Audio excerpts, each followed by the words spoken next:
at the moment, I'm the officer in charge for IOM Ireland, and it's my pleasure today to have you all with us. So why are we here today? I guess the main reason is because human trafficking is happening here in Ireland. And just to give you some stats, between 2015 and 20, 356 victims of trafficking were identified by the Irish authorities in a range of exploitative situations. But experts, as usual, estimate that the figure could be much higher. Again, as you know, trafficking is a very hidden crime. It's difficult to detect victims. Victims may not want to come forward.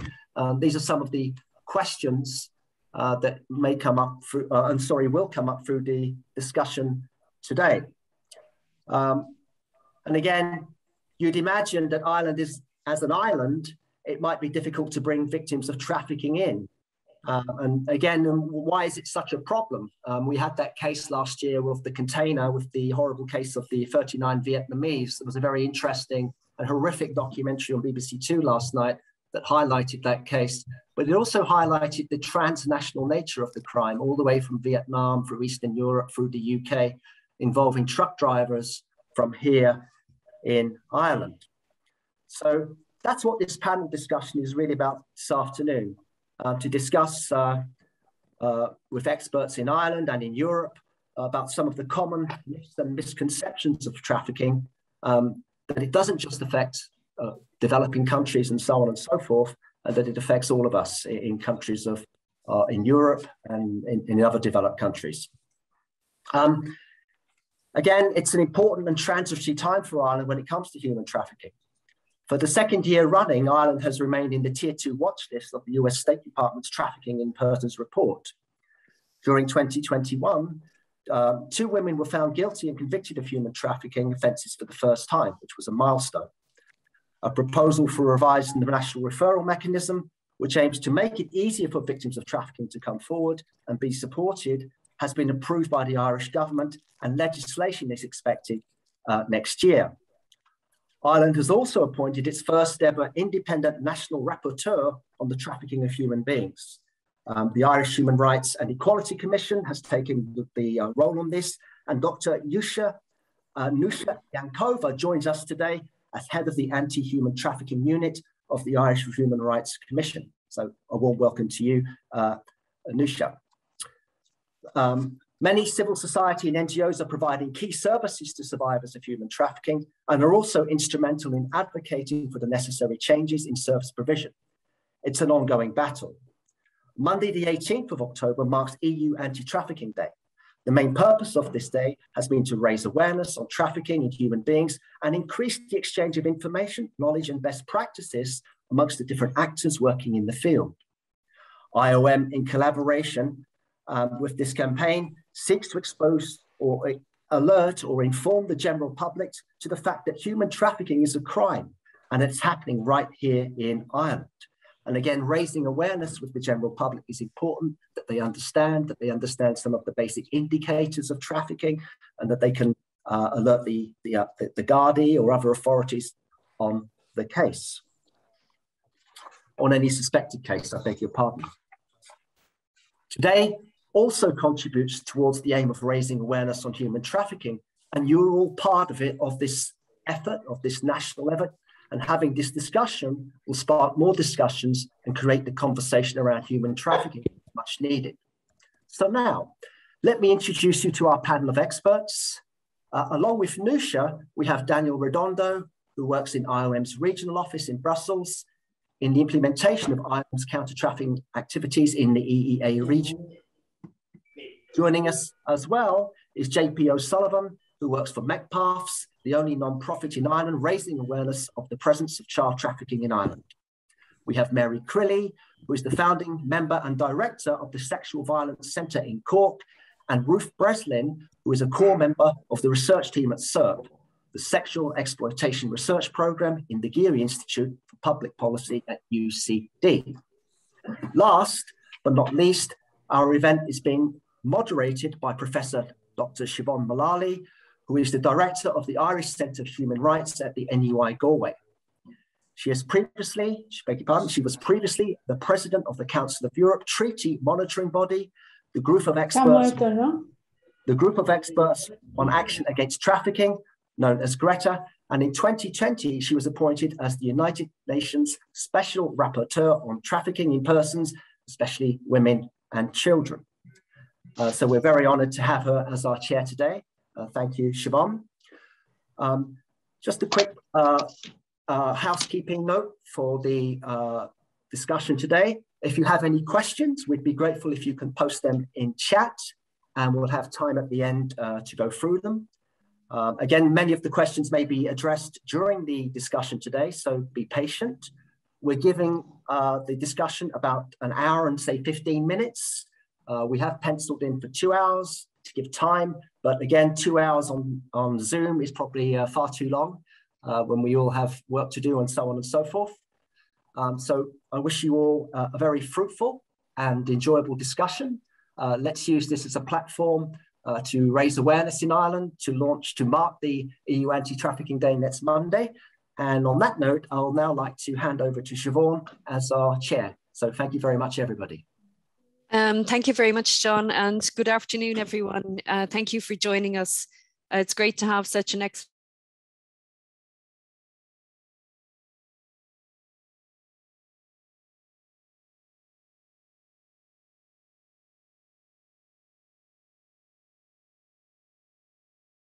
Siobhán, sorry, you're muted. Okay, start again. Okay, thank you very much, John, and good afternoon, everyone. You're all very welcome here to join this afternoon's seminar and interactive discussion around myths and misconceptions about human trafficking in Ireland and globally. And this is organised as part of the awareness raising events around European Anti-Trafficking Day. And a key objective of that day is really to try to raise awareness around the facts of human trafficking and the urgent need to respond to ensure protection and effective prevention of trafficking in persons. So we have a great panel here this afternoon, key people who are working to combat human trafficking and to protect the human rights of victims of trafficking in Ireland and across Europe. And I'm delighted to see so many participants joining us as well. This is going to be very much an interactive event. So we have a range of questions that I will be putting to panelists. And as John said, we'd be delighted also if you want to post questions in the chat, we can take them at the end and we look forward to hearing from you. So please feel free to ask any question really about human trafficking, the kinds of myths and misconceptions that we continue to face and which hinder us in terms of identifying victims and ensuring effective protection. As John said, Ireland's track record, unfortunately, has been weak in relation to responding to human trafficking. And that has been reflected in the downgrading by the US State Department in its Trafficking in Persons reports to a Tier 2 watch country, which, given the resources and capacities that we have, is not how it should be. So I hope that today's discussion will help to raise awareness, to remove any kind of misunderstandings around human trafficking and how best to respond to the urgent human rights situation in Ireland. So I'm going to kick off with the first round of questions. I'll be putting questions individually to panelists, but if other panelists want to chip in on a particular question, please feel free to do that, raise your hand or just switch on your mic. And for the participants and audience, if you could put your questions in the chat function, and we'll hopefully have plenty of time at the end for a more wide-ranging discussion. So one of the first myths that we hear often reported in the media and print media, broadcasting, is this confusion around human smuggling and human trafficking. And sometimes we see news reports using the terms quite interchangeably. And it is important to remember that both human smuggling and human trafficking may involve very serious human rights violations. But there are distinctions, particularly important legal distinctions and important distinctions in terms of the obligations on states and the obligations of protection in particular. So I'm going to kick off with an opening question to Daniel Redondo, joining us from IOM Europe, around human trafficking and smuggling. What are the differences? Why is there this confusion? Thank you, Daniel. No, thank you very much. And first of all, I'm very pleased to be here. So thank you for this opportunity, but also to join such a distinguished panel. But also thank you to the participants for their motivation to join this event today. And indeed, as Siobhán was mentioning, basically there are often myths about the two crimes, often fueled by media, but also I think also as it has a legal background. I mean, sometimes there may be confusion, but maybe let me just try to very briefly highlight a few of the differences. And again, we will need probably quite some time to go in detail. But if I can just simplify it by highlighting four main differences. First of all, it's about how the crime is committed against individuals. So in the case of trafficking, this is a crime that is committed against the dignity, the life, and the well-being of an individual. So we see exploitation and we see other practices that are committed against one person, whereas smuggling, it's a crime that is committed against the state sovereignty and administrative regulations at the border. There are indeed some implications from a human rights dimension from smuggling, but maybe let's keep it as the core main differences in relation to whom is mostly affected at the definition, the international level, no? How this was first conceptualized. Secondly is the object of profit. So in case of trafficking, how the money is made.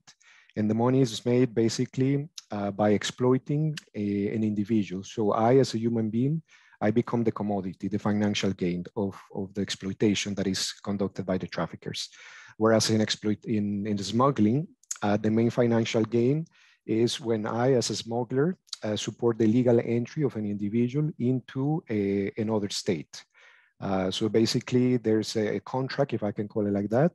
And basically the profit for the smuggler in this case is how the individual who tried to enter the state territory pays, either financially or using other type of profit. The third concrete difference that we can mention at this stage is the consent. Whereas we will need a little bit more time to go in detail, we will probably just say very quickly that in smuggling, I, as a person who decides to engage with a smuggler, I basically provide consent to the journey, to the cost, to the means of the travel. And therefore, there's already some information beforehand. And when we talk about trafficking, even if there's consent to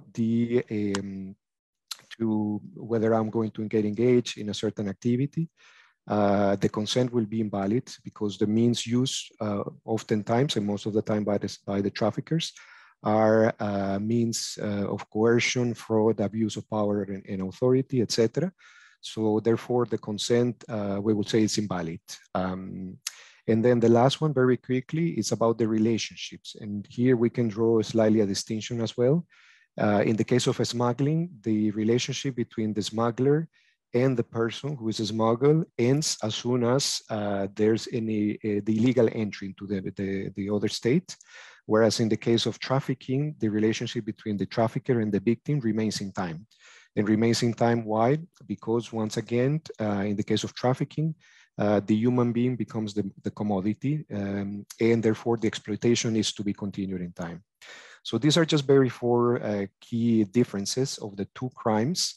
Both, again, have an international dimension, but also they have been defined at the EU, at the national level in Ireland.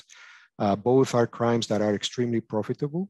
If we can find information, again, on the profit, we will be surprised and also shocked about how much trafficking basically generates in terms of financial income for transnational organized groups. So in that, I think there's also a similarity to smuggling.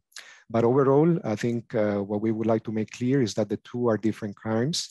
They may have some linkages and some, let's say, intersections, particularly in the context of migration, but we should definitely keep in mind that these are two different crimes. Over. Thank you very much, Daniel. And I think it's that was very helpful in terms of setting out those distinctions, particularly in the legal frameworks. I think it's important to highlight also, of course, that smuggling should not be criminalized where it's for humanitarian purposes. And there's a lot of concern around the criminalization and over-criminalization of smuggling, particularly in the European context. So I think that very usefully kicks us off in terms of those distinctions. And just to come back as well, I think, Daniel, to you, I think it's important to remember, because even in the scenario that was mentioned in relation to Essex, but also in other contexts, the situation may change for an individual. A person may be smuggled across a border, but later become a victim of trafficking, for example. Over, Daniel. No, indeed, and thanks for that example. Indeed, and I think this is often one of the challenges also from a prosecution perspective, no? To draw the distinction. Again, these are crimes of a transnational nature. So as my colleague John was mentioning at the beginning, sometimes we will indeed find smugglers and traffickers being part of the same group. Sometimes also because of the specific challenges derived from combating trafficking from the perspective of states. This also becomes a challenge because oftentimes smugglers basically are working very closely with the traffickers, no, to enable the entry of migrants or victims in general. We saw it particularly during the context of COVID, as well how, because of restrictions at the border, this has also increased the vulnerability of victims in terms of how, not just how they were exploited, but also oftentimes how they were moved into different states. So there are indeed a lot of different connotations that we can bring together, but definitely looking at the series of this crime. Thank you very much. And I think, again, as we're talking about myths and misconceptions, one of the key challenges that we face in raising awareness around human trafficking is the recognition that human trafficking can also happen internally and can affect not only migrants, but people who may have been, and children in particular, who may not be migrants. So also that's another distinction I think that we need to remember. And it's important also in terms of reporting on the context that is highlighted and remembered. Thank you very much, Daniel. I'm going to move on to the next question, which is very much linked, I think, to that explanation of the distinctions that we see. Nusha Yonkova, who's joining us from the Irish Human Rights and Equality Commission, Ireland's first national rapporteur on human trafficking. Nusha, the cost of human trafficking is something that we sometimes see reported. And of course, it has costs for different people, different entities, for the individual first and foremost. Can you tell us a little bit about that? Thank you. Thank you very much, Siobhán. I'm delighted to join you today. Thank you for the invitation on behalf of the Irish Human Rights and Equality Commission. We really welcome the increased resources the state designated to awareness raising and commend particularly the IOM for this event and the campaigning day, as well as other civil society organizations have undertaken. Thank you for this question, Siobhán. And indeed, the cost of human trafficking are significant. The European Union published last year a study on the economic, social, and human rights costs of trafficking in human beings in the Union.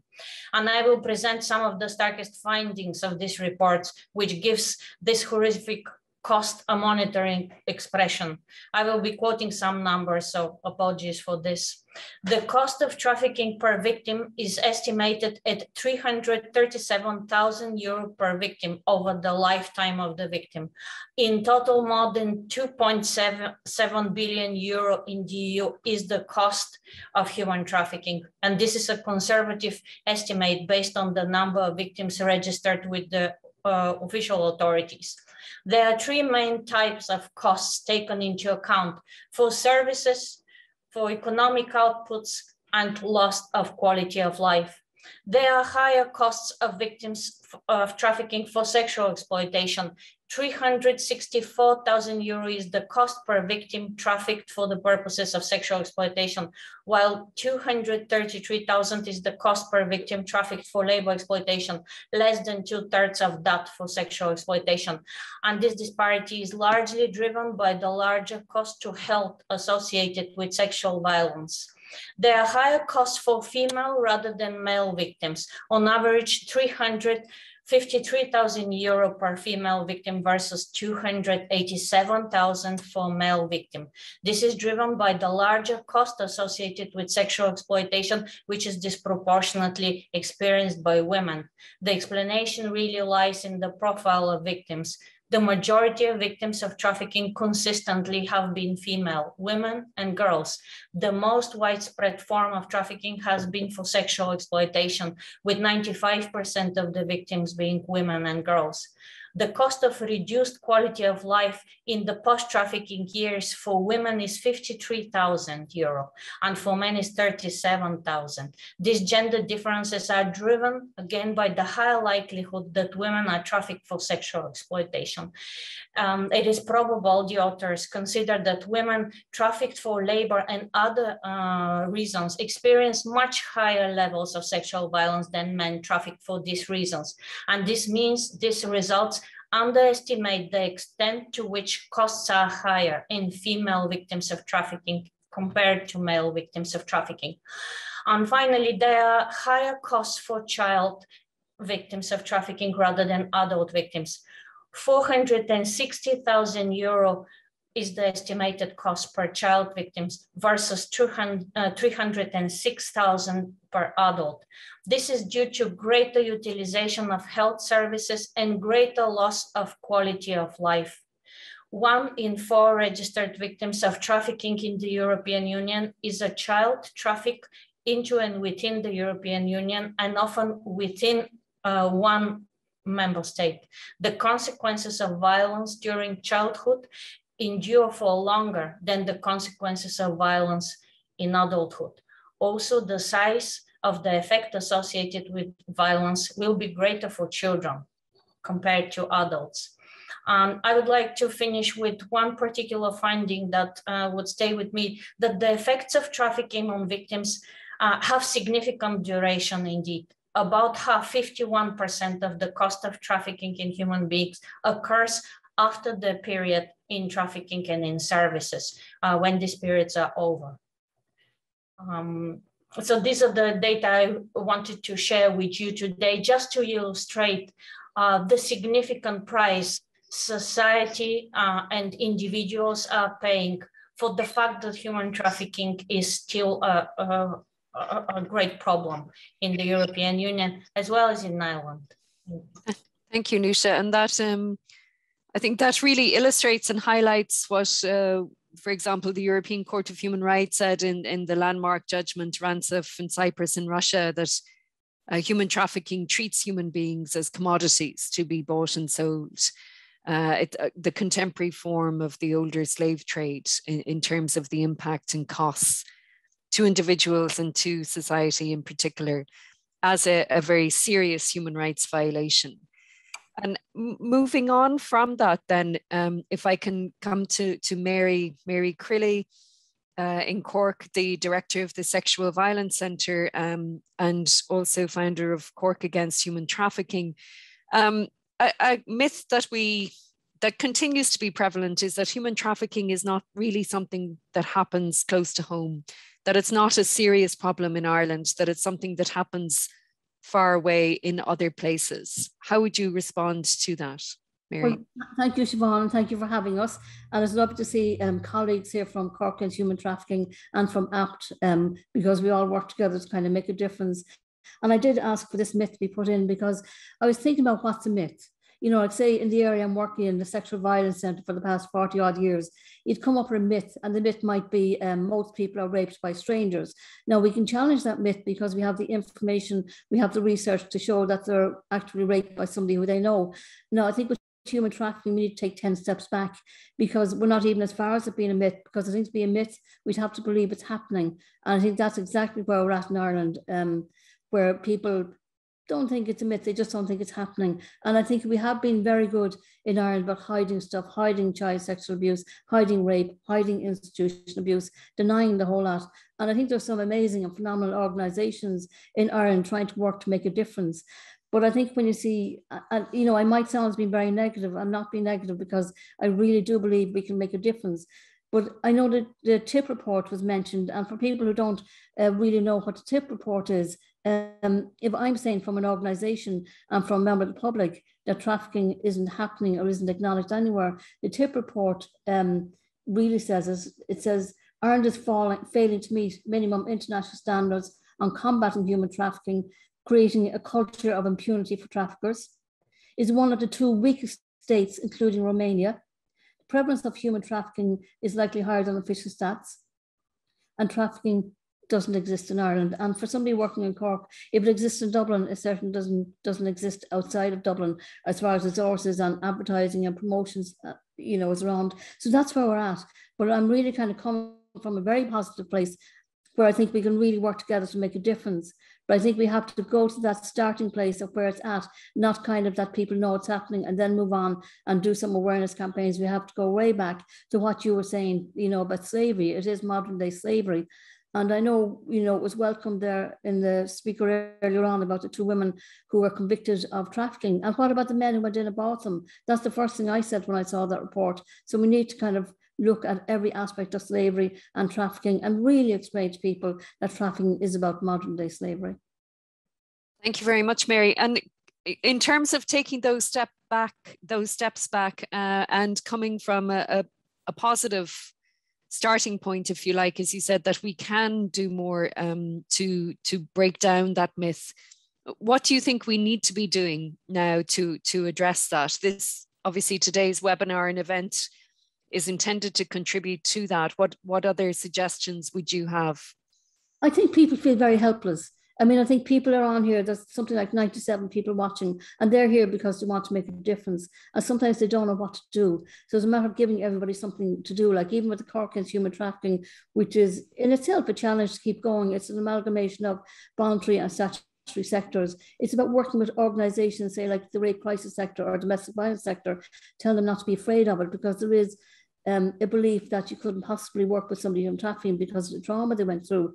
But realistically, what somebody wants, if they do manage to get out of that situation, is some kind of refuge, some kind of respite, some kind of holding, not kind of in-depth work or counselling. So it is about really pushing and really chipping away and not taking no for an answer, and really helping people who say they want to kind of be part of it. Thank you, Mary. And moving on from that point, if I can come to Ruth Breslin from the Sexual Exploitation Research Programme at UCD. Ruth, one of the myths, which is very much connected with what Mary spoke about in terms of what we've learned about how we fail to respond effectively to sexual violence, to child sexual abuse and exploitation, that somehow there's a fault on the part of the victim, that if the victim took more care, you know, waved down a bus, as we were told just a couple of weeks ago by the London Metropolitan Police Force, that somehow victims could avoid what happens to them, that there's a fault there. Could you respond to that?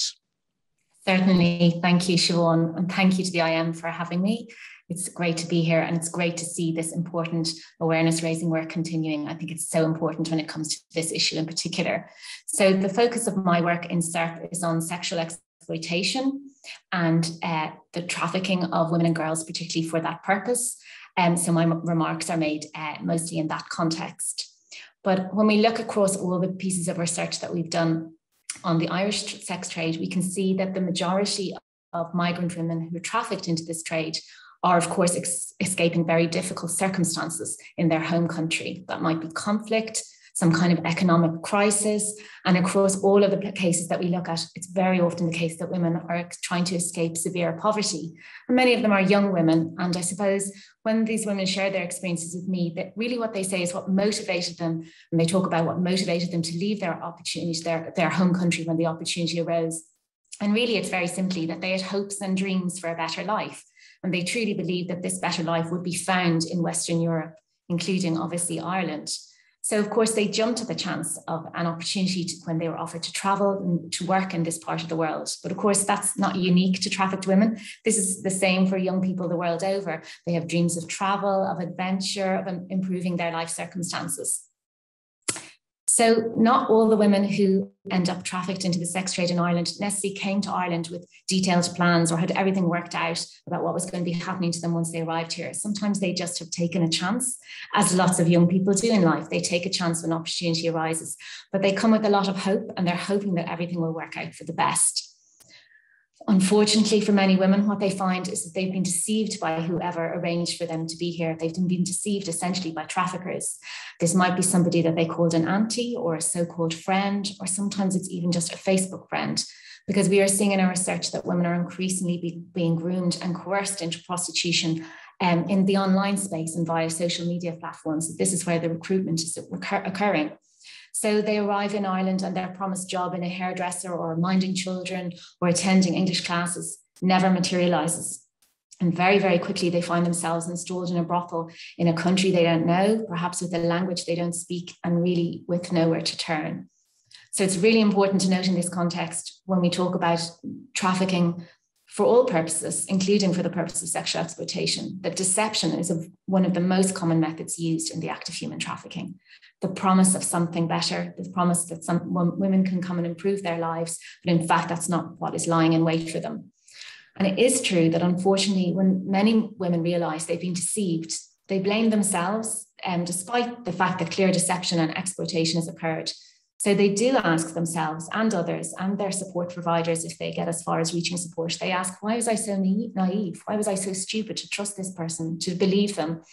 And I think, you know, if women do eventually manage to access special support, then those services have to work with that woman to help kind of combat that self-blame that she feels and accept that she has been a victim of the very clever, clearly very clever, and grooming and deception techniques that are used by pimps and traffickers the world over. So I think a part of a woman's recovery is understanding that what happened to her, like so much violence against women, like so much sexual violence, understanding that what happened to her is not her fault and that her vulnerabilities perhaps have been preyed on and that she has indeed been groomed and coerced. And I think her, you know, a pathway of her recovery is to recognize that and understand and move on from those experiences. Thanks, Siobhán. Back to you. Thank you very much, Ruth. And again, I think it's important that to remember the material consequences of these kinds of myths, that somehow the victim is to blame, which has a knock-on consequence then in terms of failing to identify a person as a victim and failing to believe her or him in terms of their credibility and all of the consequences of that in terms of victims not having access to the services and supports needed. And also then that we're not properly resourcing those services and supports across the country. Because we don't really believe that this is happening or the scale on which it is happening. And that brings us on to another question specifically on trafficking of children, which is a very egregious human rights violation. Children are vulnerable simply by virtue of being children and have rights simply by virtue of being children under international law, rights to protection, rights to ensure their best interests. But there is this myth again that child trafficking is perhaps something that happens very far away, Southeast Asia, West Africa perhaps, but not necessarily here at home in Ireland. And I'm going to come to JP of MECPATS, because MECPATS is the only non-profit in Ireland focusing specifically on addressing the problem of child trafficking. And could you respond to us on that, JP? Sure, thanks Siobhán, and thanks to the IOM for bringing us together. As Mary mentioned, you know, when we're talking about myths, I think it's important when we're looking specifically at child trafficking here in Ireland, it's important to remember that one person's myth is another person or another child's lived reality. If I were to pick up our national or Garda reports, our Department of Justice reports tomorrow morning and look back at the past 12 months, 18 months, I would be delighted to say, you know, there has been 0 children identified in the past year in Ireland as victims of trafficking. So we have no child trafficking in Ireland. However, when I pick up reports that were published within the same period, within the past 12 to 18 months from international sources, so we're looking at the US State Department report, we're looking at reports from the OSCE, we're looking at reports from ECPAT International that are saying Ireland actually has a huge problem with child trafficking. The problem that rests in Ireland is the non-identification. Within the US State Department's report, it clearly said that Irish children are being subjected to sex trafficking in Ireland. The OSCE report said that Ireland is quite simply not screening for victims of child trafficking. And we talk about a great time that's coming in our future, about the reform of a national referral mechanism. Talking about, the proposal for the revised ways for victims to come forward. But children in their innateness and their vulnerabilities need to be brought forward by people within the country. There need to be responders out there who are trained to identify these victims of trafficking, these child victims of trafficking. And at the moment, they're quite simply not there. My colleague Anne and I at MECPATS, we go through waves where we remain shocked, surprised, just a whole range of emotions when we're contacted by people on the ground in Ireland that are working with vulnerable children, that are saying, we've met with this child last week. This child is presenting with vulnerabilities. They're not something we've seen before. They're not something we've been trained to respond to. So we're going to have to shoehorn this child into a system that exists. We're not going to address the additional needs that this child has, and that child could possibly be a victim of child trafficking. The numbers, as I mentioned, we had 0 children throughout COVID that were identified at a time of the most heightened vulnerability, certainly of my lifetime, where we were all vulnerable, but children particularly vulnerable. Not one was identified in the country. That doesn't suggest that they aren't there, but there was nobody out there on the front line anymore, be it that teacher, the social worker, the medical professional who had that opportunity to engage, to ask the question, are you okay? So to say that there are no victims of child trafficking in Ireland, reports say that's absolutely correct. Other reports say that's completely the polar opposite. There's a huge problem. Our experience in Ireland with child protection and safeguarding says we've had this for generations.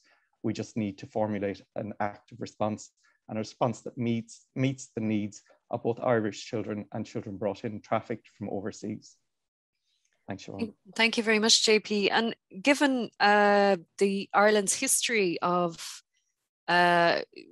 systemic sexual abuse and exploitation of children, and a series of reports highlighting that history, why is it, do you think, that we continue to hide or refuse to recognize or acknowledge what is happening now today in terms of child trafficking in Ireland, as you say? Mm-hmm. And it is a particular concern as part of what's happening in the context of COVID-19, that resources and attention were diverted elsewhere, mm-hmm. But that there wasn't immediately recognition of that heightened vulnerability and risk at that time. And I suppose, Siobhan, in experience, it's like any country in the world, any problem that presents itself anywhere in the world, if you as a government, as a country, as a population admit that, yes, you do have a problem, then you have to do something about it. And I think we've seen specifically, we talk about resources. And prior to COVID, we talked about resources for policing and for responding to the issue of human trafficking. When the resources were needed for the wider population, when everybody was affected, these resources were mobilized. They were found. We may spend the next 30, 40 years replenishing the resources, but they were certainly put in place. And, to speak a little bit to the historic experience that Ireland has had in relation to child exploitation and child abuse across the board, we still haven't resolved a lot of those problems, a lot of those challenges that people face, that are still living within our own communities. So if we as a community, as a country, step forward and say, actually, we haven't solved that, but we've got an even bigger problem here. I think, as Mary said, it's a huge challenge to address, but we certainly need to be standing up and saying it is a challenge that exists. It is a challenge that needs to be addressed. Find the resources. These are children. We were all children. We were all vulnerable. Not everybody else had the good fortune not to be exploited. So we really do need to mobilize ourselves to be able to respond effectively. Thank you, JP. And if I can come then to Nusha and to your work with the Irish Human Rights and Equality Commission and the new role of National Rapporteur on trafficking.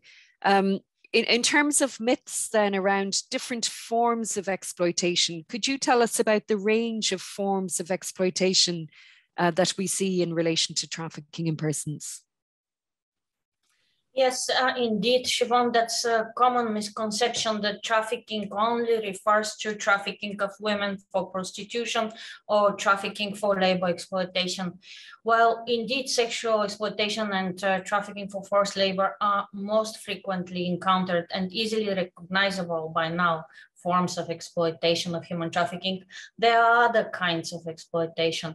Human trafficking was conceptualized and defined in 2000 by the United Nations Protocol to prevent, suppress, and punish trafficking in persons, especially women and children. And the definition there referred to three groups of exploitation.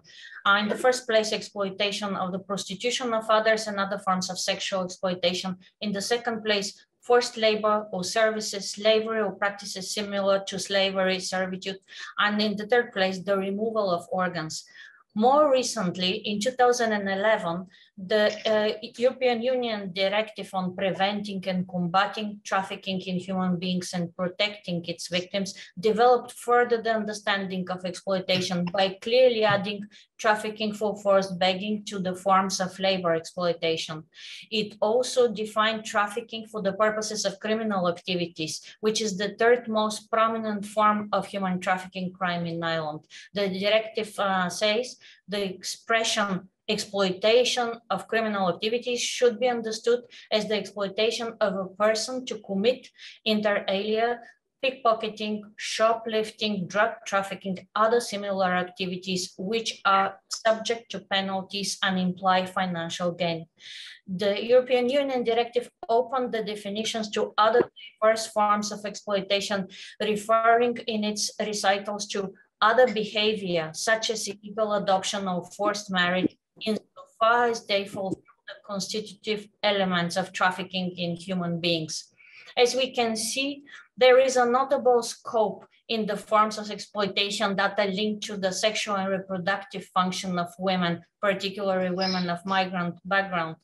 The evaluation of the European Union Anti-Trafficking Directive that is currently in preparation would put for consideration the potential clarification and explicit defining of the forms of exploitation in trafficking in human beings. In Ireland, we have encountered trafficking for the purposes of sexual exploitation and commercial sex, trafficking for labor exploitation in variety of sectors, car washing, waste recycling, agriculture, fishing in the domestic sphere, as well as trafficking for forced begging. We have also encountered trafficking for criminal activities, notably for cannabis production, but also for illegal drug sale. There have been reports of trafficking for the purposes of exploitative marriages. No organ removals have been reported so far, but this is a clear problem elsewhere in the European Union. And the same for illegal adoption or the trafficking of pregnant women for these purposes. So we do have to anticipate and to prepare legal frameworks to respond to those potential threats, because the traffickers are very smart in exploiting any gaps, any loophole in regulation, legislation that allows exploitation. And I'm really sorry to say that it appears that, that people could be have huge ingenuity in inventing new forms of exploitation. Thank you, Nusha. And linking to that then in terms of the range of experiences of exploitation and trauma and the possibility of a victim to seek assistance, there is an assumption, I think, that a victim will seek assistance if she or he sees a member of An Garda Síochána or some other person from law enforcement, that they will come forward, that they will report, that they will seek assistance and identify themselves as victims. Mary, would you respond to that myth that we hear? I kind of don't think they will. I mean, if you look at kind of even the situation with rape and child sexual abuse in this country, the majority of people won't report to the guards because of fear of identification, of fear of what they might go through, fear of not being believed, all this kind of stuff. And I think I want to say at this stage, the guards can only do what they can do. They can only do what's the resource to do. The local guards or the protective services units who deal with sexual crimes can only do what they can do. it needs to come from the top. It needs to be political will to make a change. And I think if I was a victim of trafficking and was in Ireland, where you knew everything was safe, where you could be moved from one end of the country to the other without sanction, without worry, where you might even see something, like I said, about the 2 women being convicted, but all the men who went in to rape those young women and to buy them were not touched, where there was no sanctions, even though they committed crimes. Nor was there any talk about it. That's what I find appalling. There's no talk about it. And I think women who come in, or young men who come in and who are brought in, who are trafficked in for whatever reason, they mightn't even have a language. There might be the police in their country, might be the enemy. There might even be guards going to them and using them and abusing them. I think absolutely no. They wouldn't go to a guard because they wouldn't know who to trust. I think that's where it's coming from. And I think even protective services units are phenomenal. They're really good. But they even find it hard to get the information out to people who are raped and abused in this country. Come to us and you can talk to us, and things are different and we will listen. So we have a bit of the way to go. Yeah, and linked to that again, if I can come to Ruth around this view that a victim, once she or he has maybe escaped from the control of a trafficker, maybe just physically escaped from an apartment or a house, or a shipping vessel, for example, that then they are recovered. They will then be able to report, to describe their experiences, to disclose what happened to them. Is that your experience of what you've seen of victims of trafficking, that recovery period? I think that a lot of people maybe believe that, you know, the moment the escape has happened, you know, that's it, the woman is free and everything will be, you know, kind of rosy for her from there on in. But I suppose the way our system works and the way the world works, it's often just is not as simple as that. So for many, they may have escaped, and obviously that is the, you know, the turning point for them, but they feel that they're not yet really free. So victims of trafficking are described continuing to live in fear of being discovered or tracked down by their traffickers. And they're very fearful for their own safety, but very importantly for the safety of their families back home in their country of origin. And I was thinking in particular of a case that we reviewed very recently as part of some research that SERP was doing. It was a case of a woman who'd been trafficked from a country in Western Africa and had ended up in the sex trade, but she did manage to get away from her traffickers. And she sought help and she was seeking support. Her 3 children were at home in her country of origin being cared for by a family friend. And one day they were out playing in the street and they were approached by a stranger, a man they didn't know, who bought them an ice cream, said he was an old friend of their mother's, and inquired after her. Now, obviously that occurrence got back to the woman through her different channels, through her friend, because the children reported her what happened. And, you know, that innocent act of buying some children an ice cream, that was a threat from the trafficker, from somebody in the trafficking chain, that to let that woman know that although she'd escaped their clutches, they knew where her family, where her children were. And this obviously completely terrified her. And she seriously feared for the safety of her children and also for continuing with the process of reporting what had happened to her to the authorities because of that fear.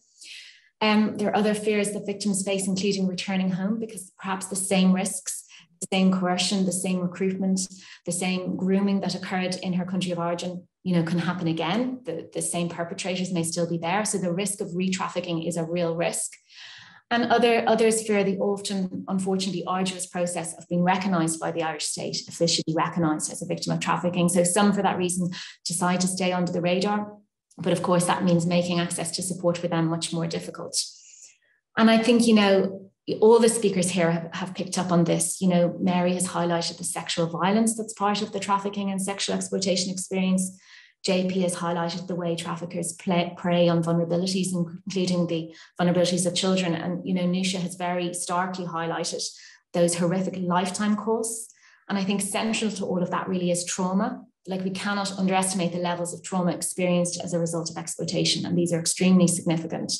So the work of Zimmerman and her colleagues, who are academics in the UK, is very helpful still in highlighting how that trauma endures and recurs in women's lives, even after their escape, and how many victims of trafficking are in fact experiencing post-traumatic stress disorder as a result of, particularly if they've been in the sex trade, as a result of being prostituted. So obviously, given this, women need time and a safe place to recover and to rebuild their lives. And really, this goes for all women who've been exploited and harmed in the Irish sex trade, or any sex trade for that matter, whether they've actually been trafficked or not. So I believe that all women who've been sexually exploited need comprehensive recovery and exiting strategies, and all that that entails, including obviously safe housing. And I think it goes without saying that direct provision is not an appropriate place for victims of trafficking, or perhaps not an appropriate place for anyone at this stage. Those who are recovering need access to those specialist physical and mental health care, and healthcare that understands the sexual violence that they have experienced from buyers and pimps and traffickers in the sex trade, and how to address that. The victims, of course, need a more secure immigration status, so they have the chance to settle in the relative safety of Ireland, if that's what they choose to do. And finally, of course, victims need access to social welfare, but also to education and to the labour force, so that they can sustain themselves and so they can recover and build new lives after the trauma they've experienced in the context of trafficking.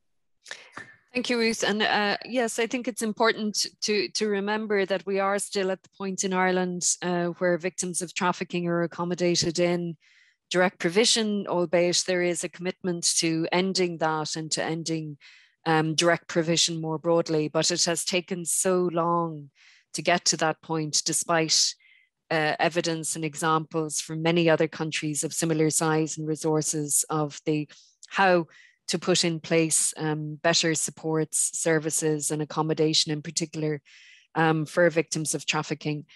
And if I can come to JP, then focusing in particular in Ireland, is it your view or experience that frontline professionals now are effectively trained and qualified to identify and to recognise victims of trafficking for all forms of exploitation? Well, Siobhán, I think from listening to everybody's input this afternoon and reflecting a little bit on conversations we've had the last few weeks, it brings to mind the question of who is a frontline professional anymore when we talk about victims of trafficking. The IOM's campaign that's going to be rolled out in the next few weeks, you know, anyone trafficked, anybody can be a trafficker, anybody can be a victim. So potentially a victim of trafficking can be standing in front of any one of us any given day of the week. When we talk about professionals that are engaged to address or respond to the vulnerabilities of persons, both adults and children, you know, we have conversations regularly with people like social workers, with the Gardaí themselves, who would say, you know, that the training they've received is not probably the most adequate training to be able to respond to the needs of the vulnerable. Throughout lockdown, even at MECPATS, we found it quite interesting, Siobhán. We have, like every other organization, has this lovely strategic plan that you stick to and you ensure that your outputs arrive at the end of your 3 years. And we were thrown a little bit throughout COVID. We had requests from organizations, from services, from industries that we hadn't even considered would potentially be coming into contact with victims of child trafficking in Ireland. To use one example, was a global recruitment firm that had seen adverts going up on their website looking for young people in Ireland to become social media influencers. So they were very straightforward adverts. They would receive a product, the young person would take a picture, post it on their social media, they would keep the product, they'd get a couple of euro into their bank account, all was good in the world. And when their analysts went back through those adverts and drilled down further, they were coming from the same sources as images of child sexual exploitation and abuse. So when we talk about frontline professionals, you know, we can certainly pool our resources and train the medics, train the guards, train the social workers, train the teachers, train people working in social care, but we really have to ask ourselves who is coming into contact with victims in this evolving world. You know, everybody has said, you know, victims at times are challenged in presenting themselves, even at times in self-identifying as a victim. So I think we need to explore our education pieces. You know, many of us here in the room have been fortunate to receive funding from the Department of Justice to deliver education pieces. I think it's time, as Mary mentioned, you know, maybe to collaborate a little bit more, see who exactly are each of our target audiences. Are we overlapping? Are we not focusing on one specific cohort of people? So I think it's time to open up the conversation. Who are the frontline professionals? Is it the neighbor who can see somebody being trafficked down the street? Or is it the person in the suit standing in front of somebody in a very professional and paid capacity? Thank you very much. And I think that's really important to highlight even our understanding of who's on the front line. It is very limited, as you said. So healthcare workers, teachers, labour inspectors, trade union organisers, childcare workers, all of those range of people in terms of their ordinary everyday work may be on the front line, but may not be aware of that. But also there's the question, as you say, of more broadly awareness raising, being able to recognise, because very often we know that a victim is able to either escape from a situation or seek assistance by just being able to approach, or by the assistance of a neighbour, somebody in a community, perhaps in a church or faith-based group, or just the local community. So again, all of that's very relevant to thinking about how well equipped all of us are to identify and support victims, but particularly all of those who may be coming into contact with victims of trafficking. And we actually have a question there that I might skip to and before concluding with the panel, and maybe come back to Mary on this one around domestic abuse agencies who are working with victims of domestic violence or victims of domestic abuse. What more can they do in terms of addressing what they might see in relation to experiences of human trafficking? I think it's like I was saying earlier, take the fear out of it and just be informed. Like when we started this with you in 2006, we were just kind of started Stop Sex Trafficking, just to inform ourselves and inform people. And when we started, I didn't have a clue about legislation or where we stood. So it is a matter of being informed, because I think right now, as we all know, somebody's been raped, somebody's been abused, and this is why we're doing it. This is why we want to make a change. But I still need to come back to, we're mentioning who needs to be taught. A lot of women know that their partners, husbands, brothers, boyfriends are going into brothels and they're buying people. And I think these men don't give a damn whether they're trafficked or not trafficked. They just want to go in, like you said, they're a commodity, go in, pay for what they want. And I think they need to be given a wake-up call too. And I do feel very frustrated that the law has changed and that we're totally ignoring that cohort, which happens over and over again. We look at trafficking and we might say trafficking is okay, but the other trafficking is bad, but the other part is kind of okay. It's all encompassing. Women are trafficked because, as Nusha said, there's huge money in it. So it is about talking to people, because unfortunately I find in Ireland, we kind of categorize ourselves. And it's like JP said, let's work together more. It's a bit like we work with sexual violence, so don't touch any other area. Somebody else works with something else, so don't touch the other area, where, we just need to put the egos down and just work together. And as regards funding has not come outside Dublin. We haven't received funding. And for me, it's not all about funding. Awareness raising doesn't always cost money, but the reality of going home and knowing something's happened to some young woman or young man and we can make a difference, would kind of stick with you. So this is why I think we can all do it, but we have to kind of work together more. Thank you very much. I think that's really important to highlight, that the importance of different agencies, different organizations, community groups, trade unions, working together, coordinating and sharing information, sharing experiences. And as Mary said, how to just maybe take the first step if a group or association or organization hasn't been involved in addressing or responding to situations of human trafficking, as far as you know. What should you be doing? What can you do? And what steps can you take? And there are resources out there. There are lots of experiences of groups now working in the field. So I think it is, as the questioner, I think Christina highlighted that it may be something that a group working on domestic violence has a concern and can now take the first step and work with other organizations as well to coordinate. I'm going to conclude with a final question to Daniel and then go to some of the questions in the chat. Daniel, why should states, countries like Ireland, step up to tackle human trafficking? What can they do and what should they do? Why should they be doing this? Mm-hmm.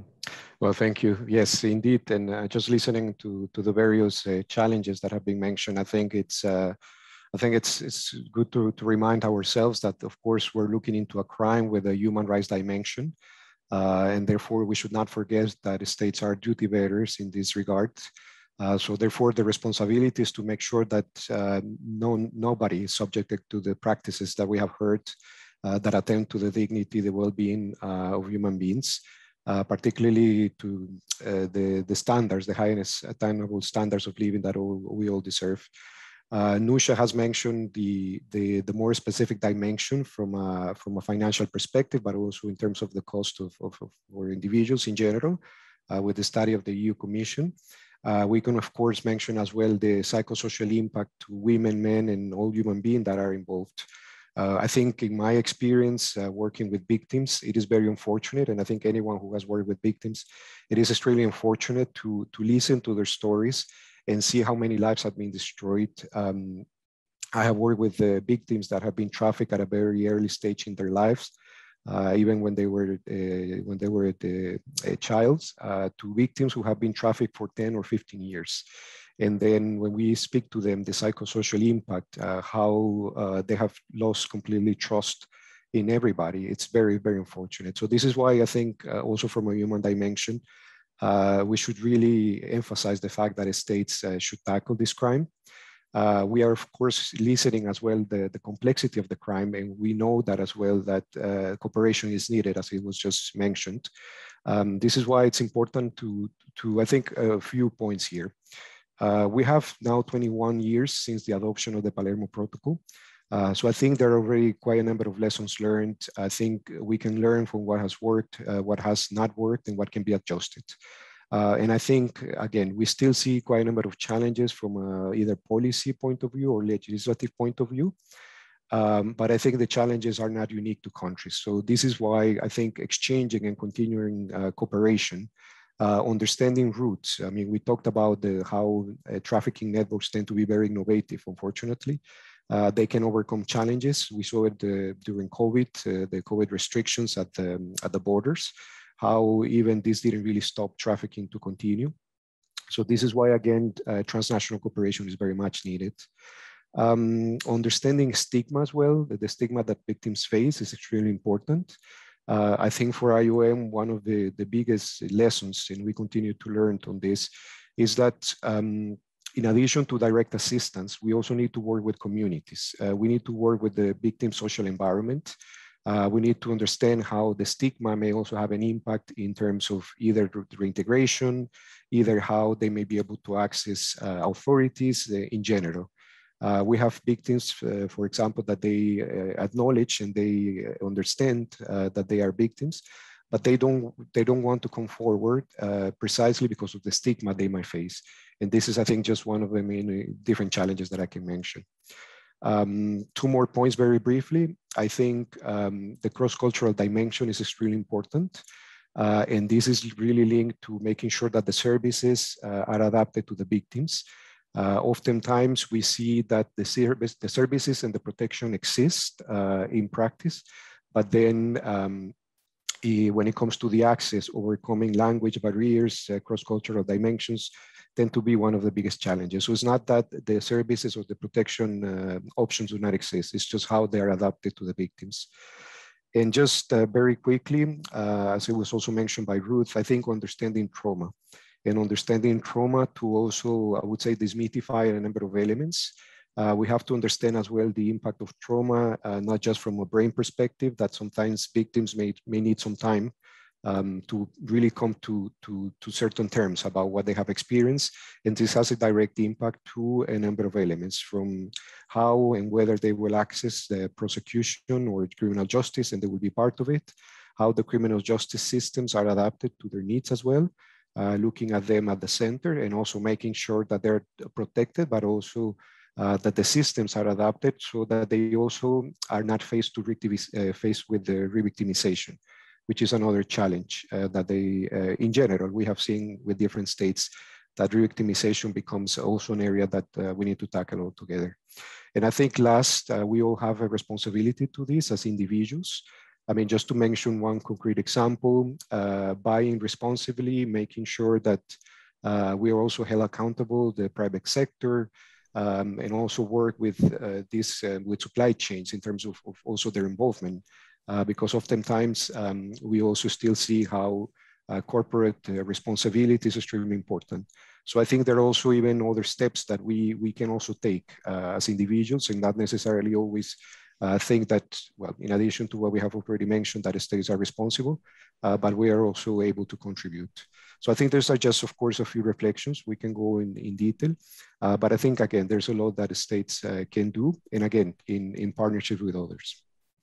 Thank you very much, Daniel. And I think that's really important to remember also the point around, as you said, re-victimization, the risks, which goes back to our earlier discussion that recovery isn't something that happens at a point of escape or overnight. It can take a very long time.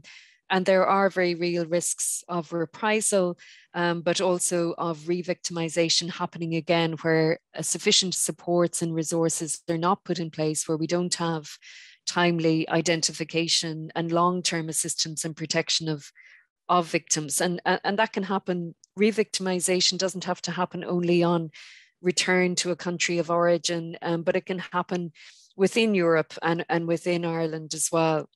And I'm going to come to some of the questions in the chat, and in particular, because it links to your final point there about the private sector as well.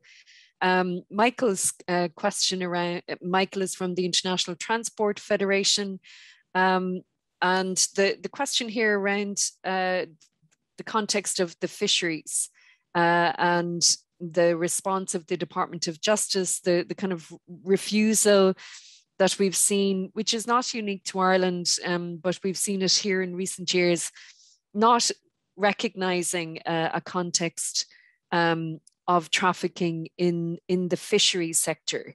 So the question here is why is that, and what is the reason for that?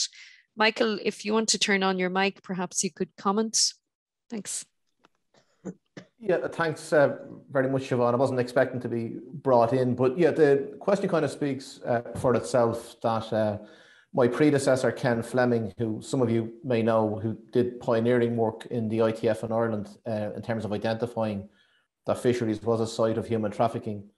In the first instance, we experienced a very high hit rate of the Gardaí admitting fishers into the national referral mechanism.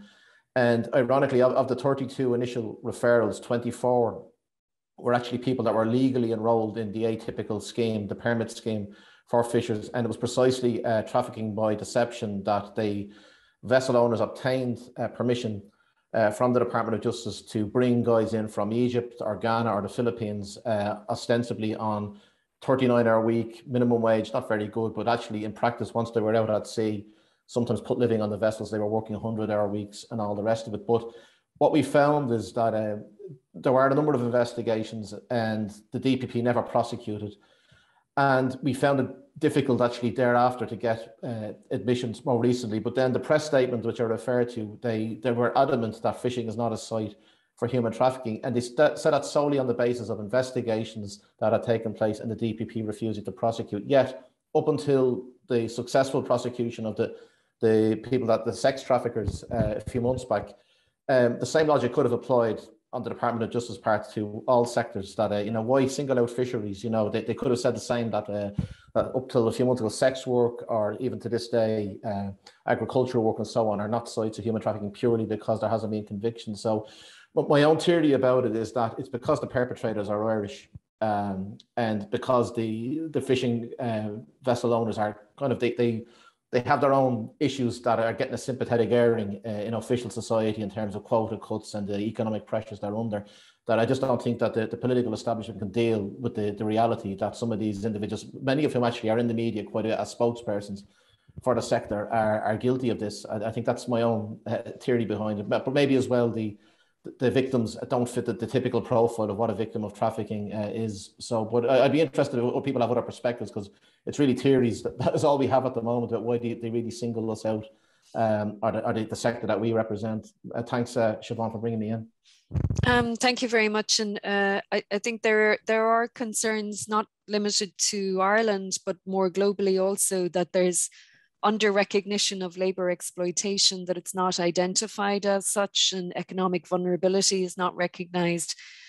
And there may also, of course, be a failure to recognise men and boys as being vulnerable in the same way. And that applies also in the context of sexual exploitation. I know Mary and others in the Sexual Violence Centre in Cork and other organisations have done a lot of work in trying to overcome that myth that men and boys may not be exploited or victims as well. So there's a link there as well, I think. But I'm going to come back to just another question, because some of the points coming up around what can be done, what steps could be taken. And JP, you mentioned that, you know, there may be a whole range of frontline actors, if you like, a whole range of people who may come into contact with someone who's a victim of trafficking. What can be done safely in that kind of situation? It may be an adult man in a work sector, it may be a child that a teacher has concerns around, it may be a woman that somebody has concerns around in a community. What can safely be done to respond to that kind of situation? I think firstly, Siobhan, I was scrolling through the screen just to see who's in attendance here, and it's great to see so many familiar names and people from various backgrounds, people that would have been involved in training that MECPATS would have rolled out previously, from, I suppose, hospitality, from aviation, from various backgrounds. And the first thing to recognize is, you know, that there is a thirst for the education, and there's a thirst that people have, you know, to be able to respond safely and effectively. And when we talk about the hospitality in Ireland, and it was a piece of work we undertook 4 years ago, you know, we were looking at the hospitality sector. How can they respond to the issue of child trafficking? A conversation we had, and it was a very frank conversation with somebody very senior, was, look, we know it's happening. We know it's happening in the country, but it's a bit like bed bugs. We don't like to talk about it because it damages our industry. So we moved the conversation along to be able to say, you know, this is very much about responding safely to protecting your industry as much as protecting the individuals that are being exploited. So we worked with them very closely to develop protocols, reporting protocols with An Garda Síochána, with the Department of Justice, with hospitality. But I think what it takes, Siobhan, is for each sector, unfortunately, to have the internal conversations about the desire or the willingness to actually want to respond, to want to do something, and looking at what they can do internally within their own, I guess, policies and procedures to be able to respond. But what we are, I suppose, always 100% very clear about is when we talk about child trafficking, the initial or the immediate response is always, it's a 999 call. If somebody is in immediate danger, you have to think, you have to call the police, you have to call the Gardaí. I think other organizations, other agencies will have developed reporting protocols for various industries as well. But the most important thing, I think, is that it has to be talked about, it has to be responded to. And I know you mentioned earlier, you know, the UK reference last week was wave down the bus. I don't think that's adequate or appropriate anymore for any of us working in the sector. You know, we collectively have to build suitable responses for people that are either not coming forward and presenting themselves, but people that we have to be able to identify. So the most important thing is to do something and to respond. If you don't know what to do yourself, there's always a professional there to call upon their expertise to help you respond. Thank you. Yeah, Mary, please. Yeah. From people who are online, who I find amazing, because, like, see, when we started in '83, child sexual abuse wasn't really heard of in Ireland. Rape didn't happen. Really, like 37 reports in Cork City. There was something like 300 in the whole country. Like back then, you'd have maybe 2,500, 3,000 now. So what really stopped it was the conversation. Keep talking, keep the conversation going. And even if you want to support Cork against human trafficking, we have amazing, really gorgeous car stickers that we'd love everybody to have on their car, and that keeps the conversation going. Now, this might seem flippant, it might seem very small, but I mean, if you look at all the amendments and all the changes that happened in the past few years with the young people or with other people when they got it, and I think the problem is people out there don't know what's happening. And I think Irish people really hate injustice, and they'd really fight it and stand up for it if they knew. So for me, it's really keep the conversation going.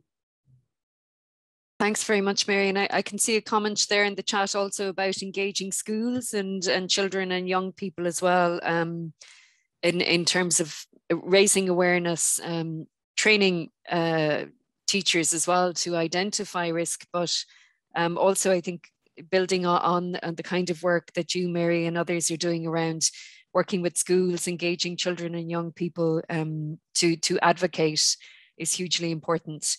If I can just come back to a comment that you made, Daniel, and which links into one of the questions or comments in the chat also around supply chains and looking at the role of the private sector, but currently also the developments within the European Union around due diligence, obligations of due diligence, requirements on states, on businesses, on the private sector to be proactive about what happens within their supply chains, in particular around trafficking for purposes of labor exploitation. And we know that that can include children.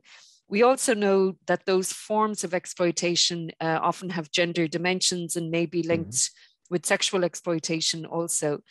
So would you be able to comment on how useful you think the current proposals are at EU level around addressing supply chains and trafficking in persons? Daniel. No, definitely. Thank you. Indeed, I think the new EU anti-trafficking strategy brings a new opportunity to look into these issues more closely. So we know from the Commission's intentions to look into the Employers' Sanctions Directive, into looking as well into the corporate governance and foster a long-term sustainable, responsible consumers' corporate behavior, actually. Due diligence, etc. I think this is there, the commitment at the EU level. This is what I can mention, no, from our interactions with the Commission. I mean, of course, this is about prevention, and I think there are quite a number of activities that can be done in that regard. I think, first of all, is working with the private sector and others involved to try to understand what trafficking is, because oftentimes it starts, of course, with raising awareness. It starts with understanding their role, their responsibility, reminding them about the codes of ethics and practices they should follow. It is also about working and understanding some of the challenges that we in general see oftentimes between, for example, what is the labor inspection, and also their linkages with the national referral mechanisms. So I'm looking at, again, into the legislative part, but also looking at sometimes bottlenecks for the social environment in terms of working on this topic, which oftentimes, I mean, there are gaps, so there's not necessarily a connection. I think it's also important, as you mentioned before, the gender dimension, and this goes back to understanding the victims, because indeed we cannot generalize, but oftentimes from information and also the work we do with victims, the idea for certain victims to, especially male victims, to consider themselves as being victims is something that, because of societal gender norms, it's something they actually do not wish to be perceived or identified as victims. And this has, of course, a number of challenges, particularly in terms of impunity.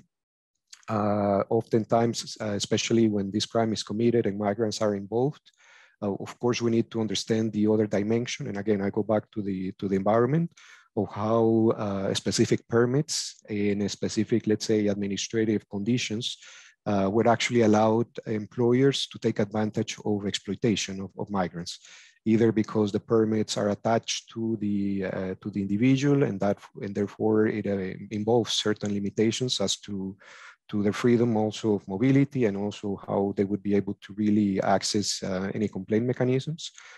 So I think, I mean, again, it has to be a holistic approach.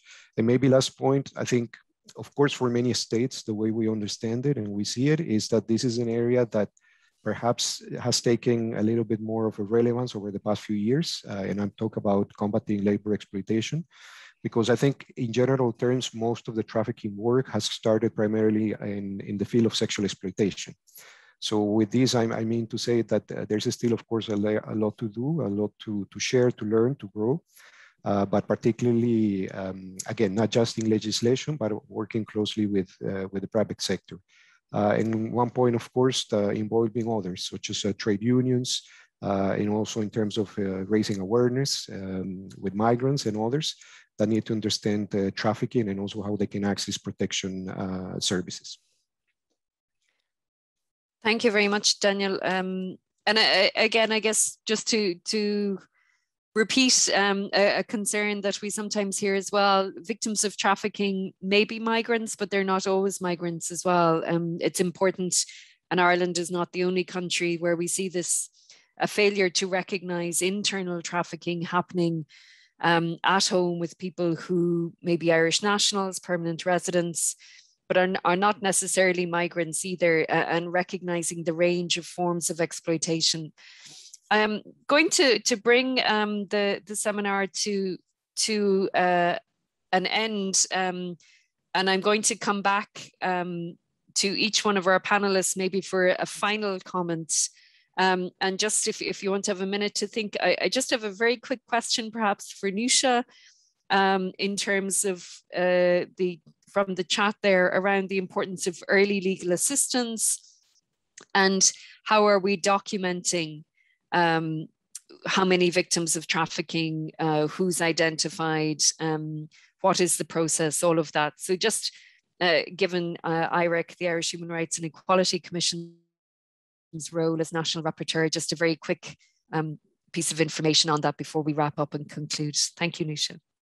Thanks, Siobhan. It is indeed a very important issue that cannot be overstated. Legal assistance to victims of trafficking is at the core of receiving rights, especially in environment where discretion plays a huge role and the rules are not clear and the national referral mechanism is not spelled out. So early legal advice is instrumental. It leads to different outcomes for the victims in very comparable situations. Those who have obtained timely legal advice and have taken an informed decision about what to do and how to act following the trafficking ordeal. In Ireland, this area is marked by a bit of inertia like other areas. We do provide legal advice only in the form of legal information for victims of trafficking through the Legal Aid Board, and that's the commitment of the state at this point. Fortunately, there are a couple of civil society organizations registered as law centers like the Migrant Council of Ireland, the Irish Refugee Council, who are really in a position to provide quality top legal advice and representation also to victims on a myriad of issues they're facing as being victims of trafficking. And I think more could be done under the new national referral mechanism in relation to this. It is an area that has been a bit neglected at this point. Thank you very much, Nusha. And I see a comment also about trade union involvement. We have Michael from the International Transport Federation here, who I see, and we may have others also. Ireland, I think, is one of the countries that has been fortunate to have good trade union involvement on the issue of trafficking in persons and labour exploitation. We don't see that always in many countries, but we have been very lucky in having very good and very strong trade union engagement with the issue of trafficking for purposes of labour exploitation. But as is a problem globally, trade unions are smaller in number, not always well resourced, and in many countries have difficulties in terms of functioning and operating because of restrictions placed on them.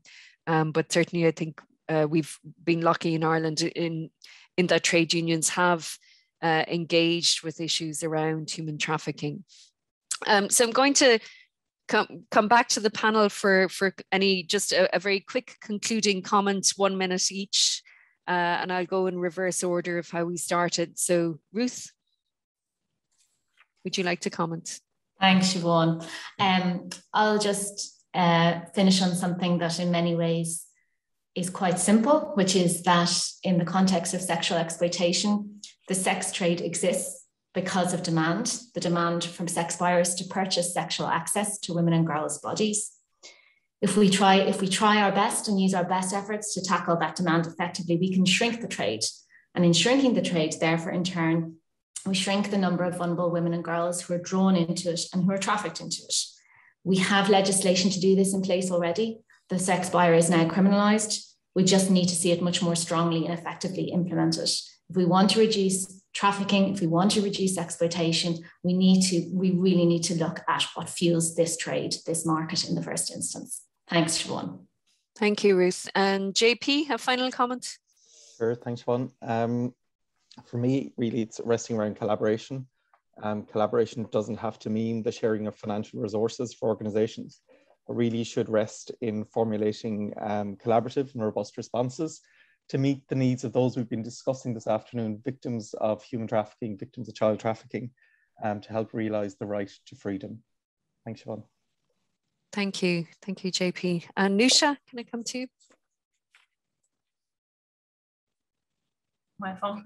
I just want to reiterate again and to commend IOM for this very interesting format and angle to approach this awareness raising session. And just to say that for the Irish Human Rights and Equality Commission, the quality of data is very high on the agenda. At the end of the day, we have been appointed to assess trend and measure results and gather statistics in cooperation with various actors.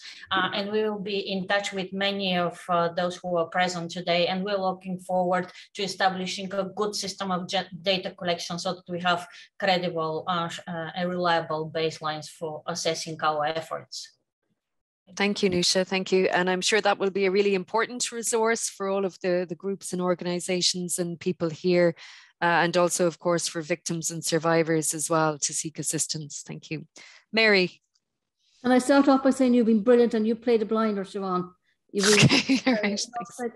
I think we've all gone on a lot of Zooms. I think it's been really good, really effective, really interesting kind of couple of hours. And I feel, you know, amazed that almost 90 people kind of stayed on because they want to make a difference. And I just want to reiterate, like say when it comes to law, comes to stuff like that, I don't even try and grasp what needs to be changed. I might know it, but I leave it to people who know what they're about. And it's just if there are people on there who feel, you know, they can't do anything, the smallest thing makes a change, the smallest thing makes a difference. And all you have to do is think about somebody who you think might be trafficked and say, you know, I'm doing this for you. But I think we also need to challenge the Department of Justice and the TDs and even contact them and say, do you know about trafficking? Do you know about where Ireland is, you know, on the tip report? Challenge them, ask them, keep asking questions. Thank you, Mary. And as always, I think Sexual Violence Centre in Cork and Cork Against Human Trafficking has really been pioneering in specifically raising the issue of trafficking in persons and highlighting what individuals and groups and organizations can do effectively to combat trafficking in persons. Daniel, a final word. Thank you. No, thank you very much. And in brief, it has been a great opportunity to hear and learn from the challenges and the opportunities that you face. I think some of the challenges are not unique to the Irish context. And this is why I think it's extremely important for us to continue to work closely to try to support and see what type of solutions are out there. I mean, as I was mentioning before, even within IOM, we're still learning and relearning how to better adjust our work. There's a lot that still we need to work with others to better comprehend. And most importantly, I think overall for us, it remains important to look at the victims and hear their stories, understand them. I think most of the programming in the areas of prevention, protection, prosecution is really about understanding the challenges they face, to hear to their stories. Oftentimes, again, we may see that really there's a financial need for investment to make changes, but sometimes it's really adjusting what exists to have them at the center. And I think this for us remains one of the main elements we want to also keep emphasizing. But thank you again for this opportunity. Thank you very much. And I think that point is very well made as well, working with migrant-led organizations, with survivor-led organizations, and ensuring that any steps we take are informed by their experiences, and they're the people who can guide us in terms of steps to respond. Thank you very much to Breed and to Deborah for all of the work in organizing the event today, for bringing this together very successfully, I think. And as Mary said, there's a lot that all of us can do in our different roles. So the key thing is to do that and to take action, whatever it may be within whatever field you're working or whether it's within your communities, but to think carefully about that and to take action also to ensure that it is on the political agenda, because it does need political will to ensure that effective action is taken and that we keep it on the agenda. John, do you want to close? Thank you. Okay, thank you, everybody. Thank you to panel. Thank you, Daniel, Mary, Lucia. Thank you to Ruth and JP. And especially thank you to you, Siobhán, for excellently guiding us through this important discussion about myths and misconceptions of trafficking. I think we've had an excellent 2 hours. Again, we've learned a little bit about the profiles, differences between trafficking and smuggling, who are victims, why victims don't come forward, and so on and so forth. And for all of the people gathered here today, everybody has a small role to play within your institutions, if you're students, just in terms of your own understanding, and what you can do as an individual. And spread the word. This is a conversation that will continue. I'd like to think that we can build some momentum in particular on awareness raising and so on and so forth, and keep the conversation going.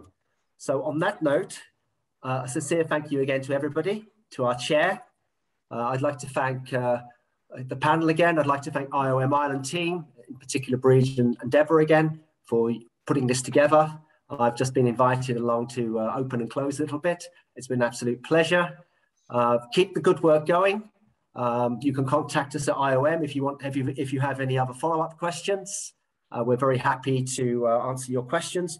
And we're very happy to take any suggestions for any other discussions or topics that you'd like to cover so that we can form a community around trafficking, let's say around IOM Ireland, and build upon that.